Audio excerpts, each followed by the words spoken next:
Hey, what's up, everybody? It's LilyStar and the Swinging Bull joining you here for market recap. We do this every Tuesday at 5 p.m. Eastern, and we kind of just go over the heat map, go over some sector information, look at some of the ETFs that cover the broader markets and that kind of thing. How you doing today, Lily?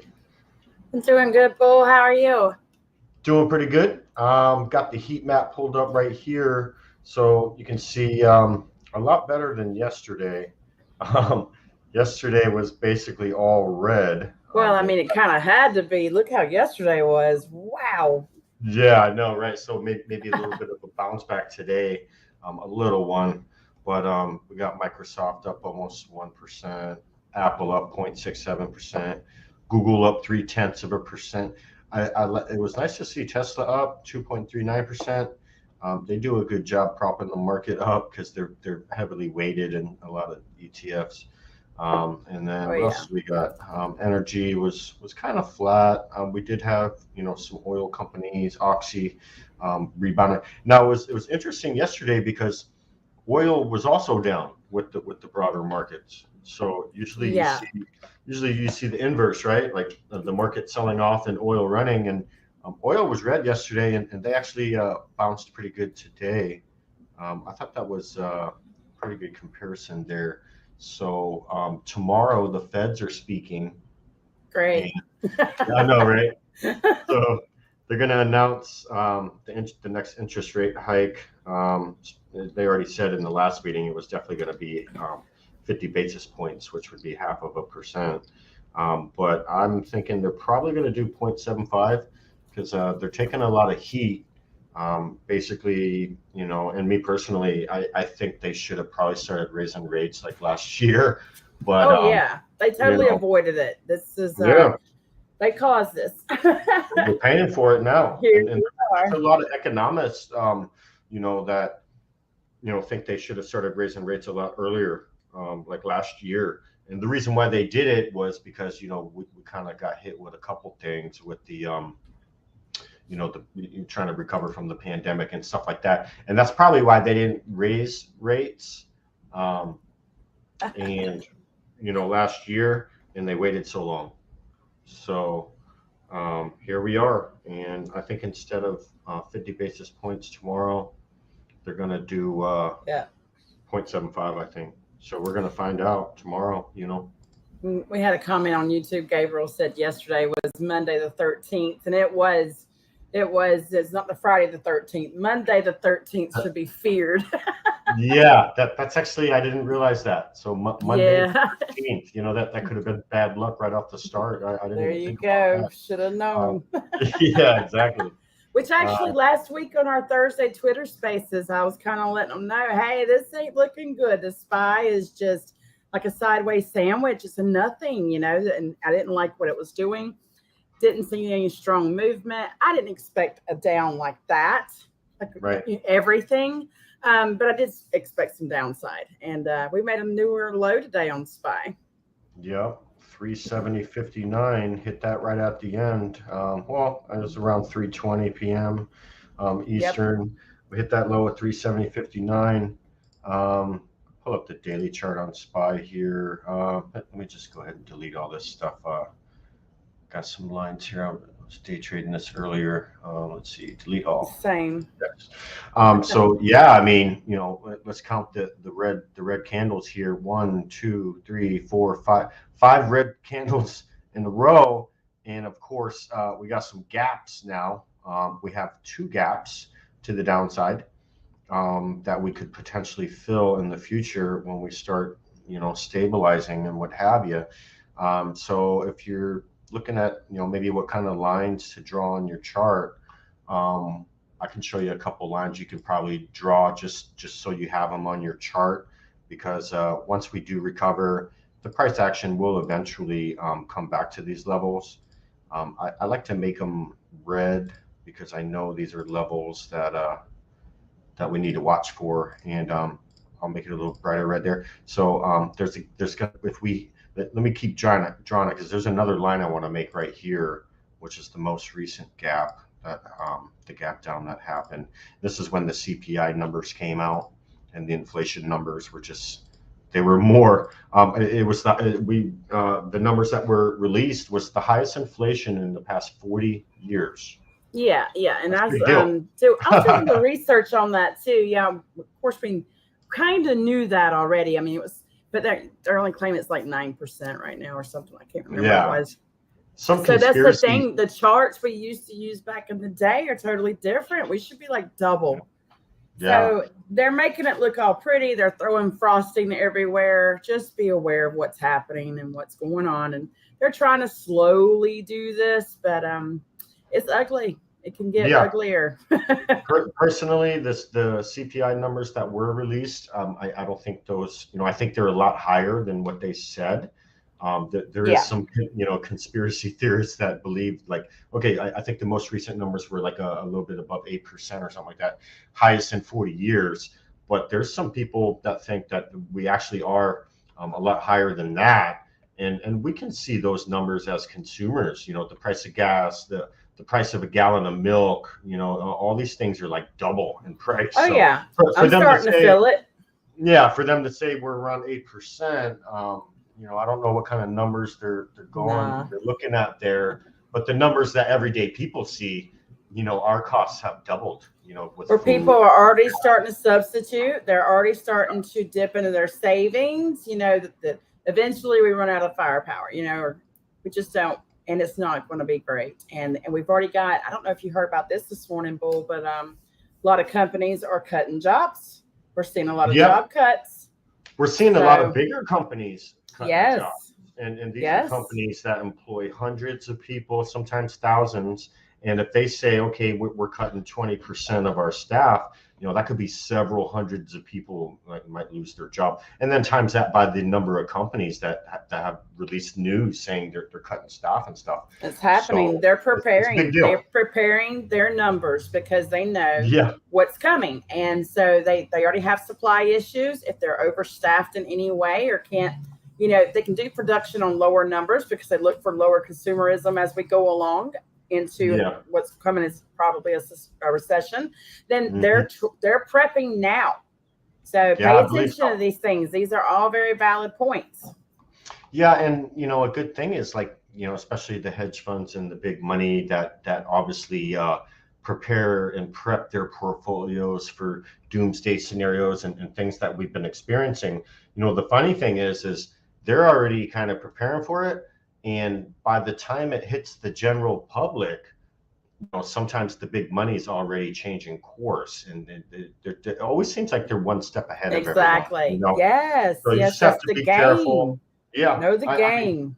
yeah, absolutely. We just try and gather as much data as we can, and maybe try and follow in the big money and hedge funds footsteps per se.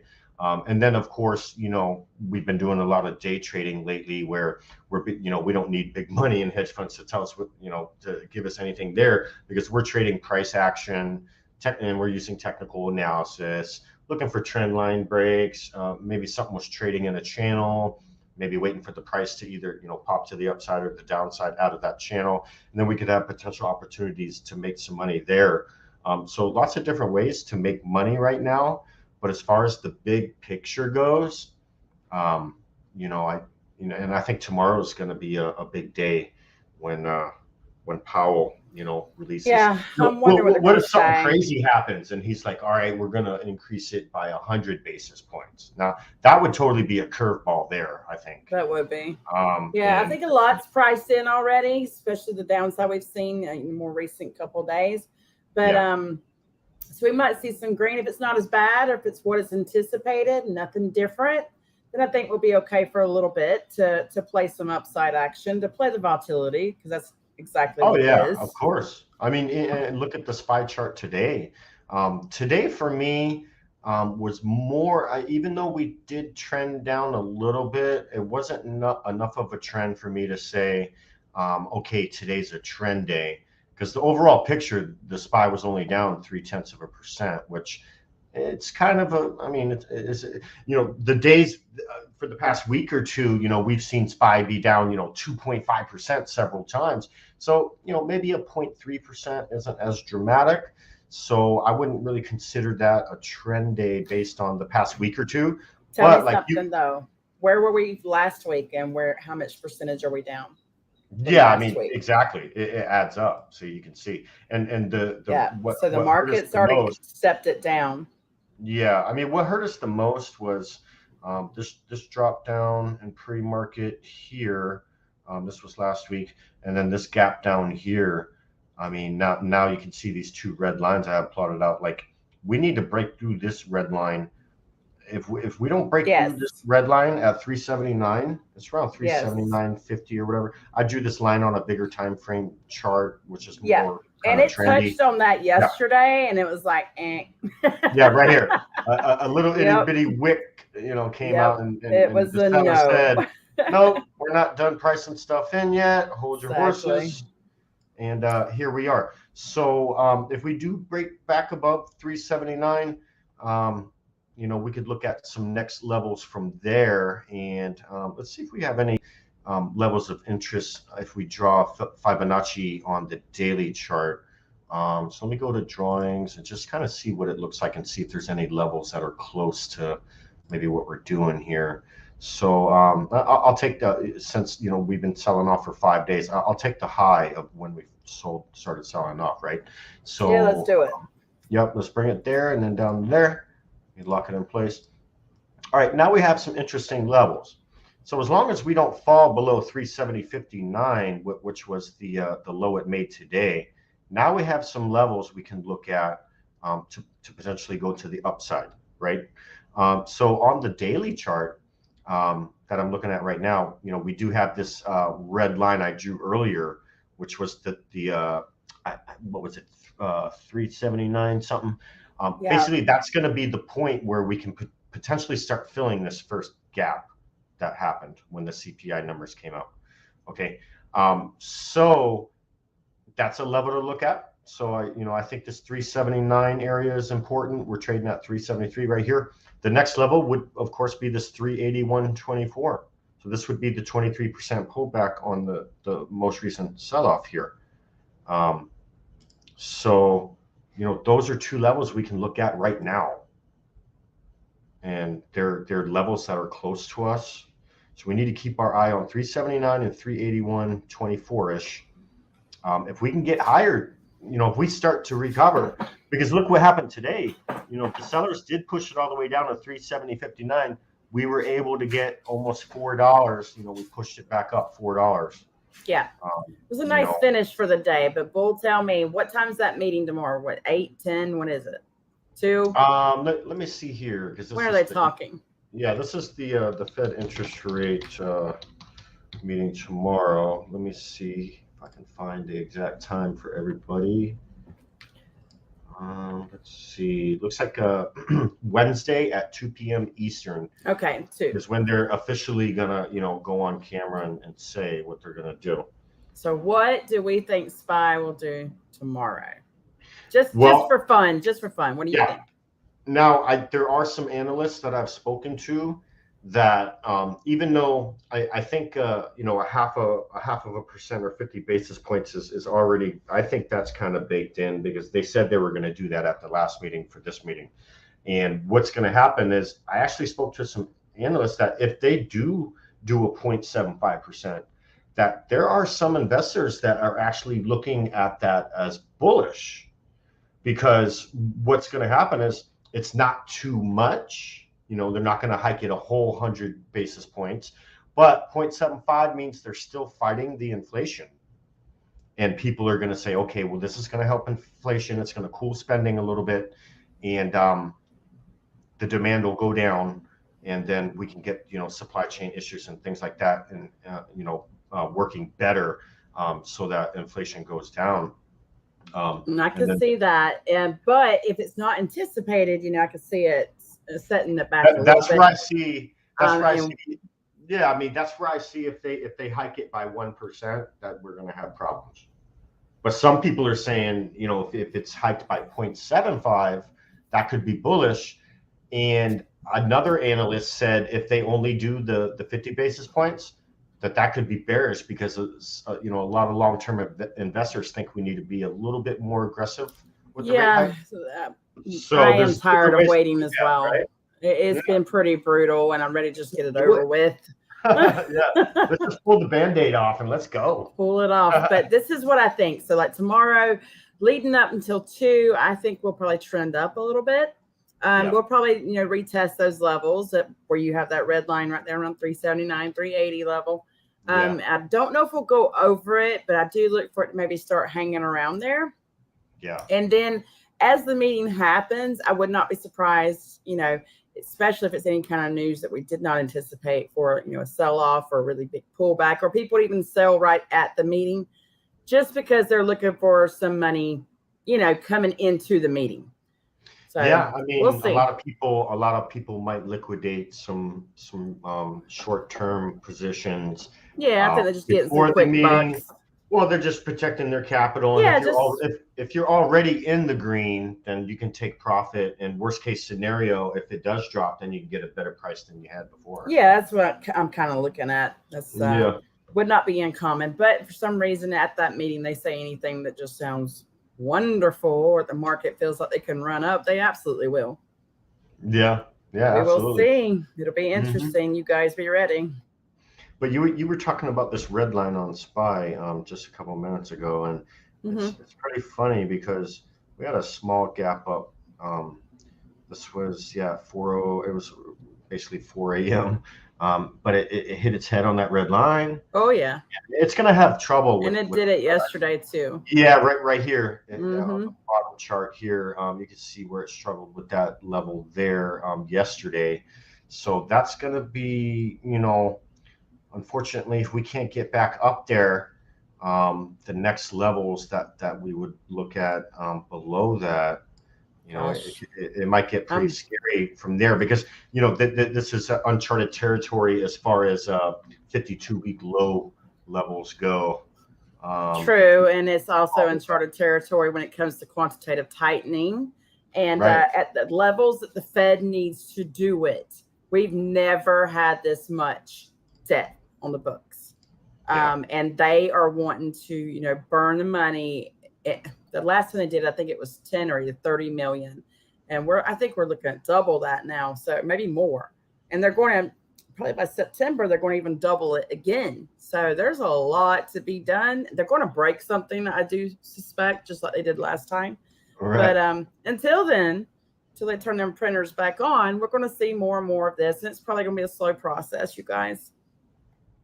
Yeah, patience is a virtue. Absolutely. And also playing the game in the in-between. Just because I'm being patient doesn't mean I'm not trading. I'm absolutely trading. Matter of fact, I had calls in Oracle yesterday. I was in Amy's live stream. She put a call out for Oracle and calls for earnings, and those did really well. Wow. Yeah, no, that's great. I love that. And those were alerts that we got in. Those were alerts we got in the premium section. Yeah, it was just in her live stream because it was just for fun kind of thing, like a lotto thing she did with us. But Oracle did amazing. Yeah, no, a lot of people got some good gains on that. But you had also just mentioned the SPY again, and I just replotted maybe a new Fibonacci extension levels here. So we just said some things that might happen tomorrow as far as the 379, 381 levels. But as far as the downside goes, I mean, if we can't hold this 370 area, it's looking like 360 is going to be the next stop. I'm definitely anticipating the 360s. Just don't know when.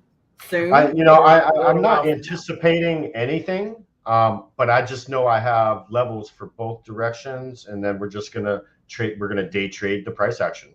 Absolutely, that's what we do every day. Right.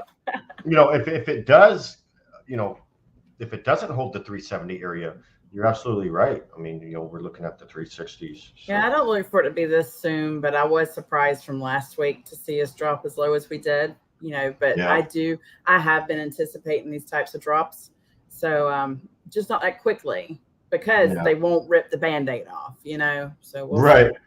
Yeah. No, tomorrow's meeting should be pretty interesting. everyone will be watching that, and just like you said before, like we could have some day traders or maybe short swing people that might take profits before the meeting. That's where we get all the volatility. So everyone just keep your eye Yeah, I on do that. look for it to be volatile tomorrow, just like it has been, though. Play the ups and downs, and that's what we've been doing. Yep, I And agree. we've had some good trades. I don't know what Rev ended up finishing at Revlon, but it was doing really well today. I think from yesterday actually. Revlon, let me see if I can Revlon, find yes, Revlon was on a REV. tear. Oh hmm yeah, But good. the reason why is because they announced they were going bankrupt. I still can't get my head around why that happens. That's kind of But a trend we've been seeing, I, especially I'm not calling this a meme stock or anything, but the social media followers that like to kind of go after a stock. The trend we've seen before is some of these companies are declaring bankruptcy or have risk of facing bankruptcy, and they turn into pumps, pump and dumps. They yeah, get pumped up and people make the money. market decides to play it, and you see those green bars. I mean, it did really well. And then, of Yeah. course, Mr. Stock Lock Profits. I was following him this morning, and he decided to short it. So that Oh turned yeah, out really good too. that would have So been a great short. money up, money down. I mean, if you shorted this near, He like we did. won't Yep. we won't even call it the top. Well, because we'll say the top's 315. Even if you grabbed it around $3, and you held on to it I just think for he the started day. shorting it around 275, 280 even. Okay. Yeah. Yep. I mean, but say you caught it at $3 and then you sold and then you bought to cover around $1.50. That's a 50% It gain was there nice. on a short position, which is great. It's You because know. it moved up too far too fast, and Yeah. especially on bankruptcy news. And don't get me wrong, this is Revlon we're talking about, you guys. More than likely, just like Hertz. I mean, Revlon's a really known company, good Oh yeah. brand. It's a U.S. Brand, and they're going to restructure at some point. Mhm. So they probably do really well, but I'm not playing it. I'm not playing it for long right here. No, I'm gonna wait for it to Oh yeah, settle no, out. this is just an in and out play. This we're not Absolutely. we're not holding these things and hoping that Yeah, I'm Revlon not going to hope that changes their the news is world. good.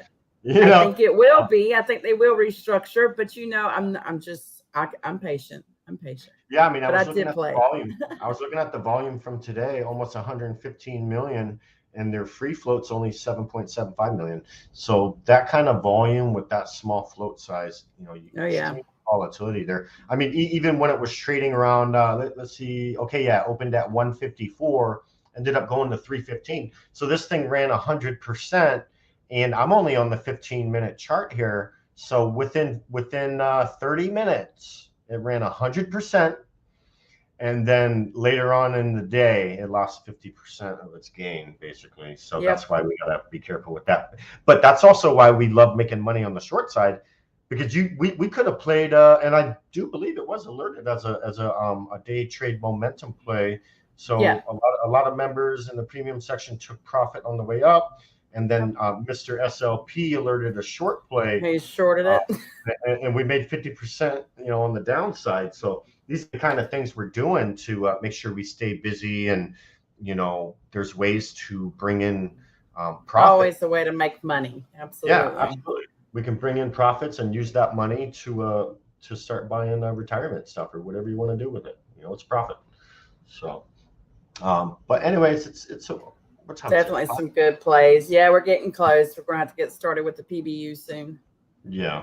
I mean, if no one has any questions, we can go ahead and end the stream. I think we talked about some good stuff here. Now, I didn't Went see over any the market. questions. I will check the live stream for you just to make sure in Yeah. Discord. Okay, cool. Nope, Well, I was all saying, looks well. yeah, no, I was saying this in another stream I was doing before is, me personally, I think we do a good job explaining things, me and you. And, some people just want to be a sponge and kind of soak it all up and kind of figure out what other investors are thinking. And, As they should. That's yeah, smart. absolutely. All right. Well, I'm going to go ahead and end the recording. Got to teach a Penny Boy University class in the premium section. And just a reminder for anyone watching on YouTube or anything, we do have a 22 class education course on stocks and options in our premium section. and that comes no charge with the premium subscription. And I personally teach this semester. We also have a lot of stuff in our free. We do a lot of free live streams too. Yeah, you guys absolutely. Don't miss it. Anyway, we'll be back next Tuesday. Bull, I enjoy these. Thank you so much. All right, sounds good. I'll see you guys in the next video. Bye, you guys. See you.